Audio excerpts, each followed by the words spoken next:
ये देखिए शाहाबाद का मेन रोड है, शाहाबाद के सबसे सुपर रोड बोले हैं विधायक जी कि सबसे बढ़िया शाहाबाद के रोड बना के डुमराव में देंगे। देखिए कितना बढ़िया रोड बना के दिए हैं। हमारे साथ एक भाई साहब है, बताइए कि ये रोड कितना बढ़िया बना हुआ है। देखिए इस रोड का कल मतलब कि 3 ई रिक्शा उलट के पलट गया। दो आदमी को पैर टूटा है जी। और एक लड़का छोटा था यहाँ पर गिर करके इतना डांड भर पानी भरा था। आज पानी कुछ कम हो गया है।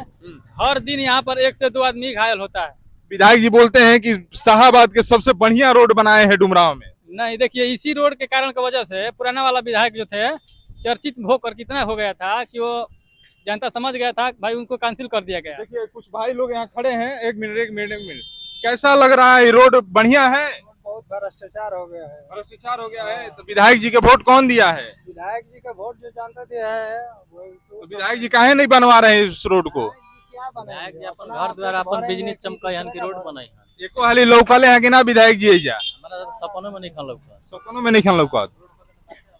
लोग कह रहे सपनों में नहीं लौक रहे हैं। चुनाव के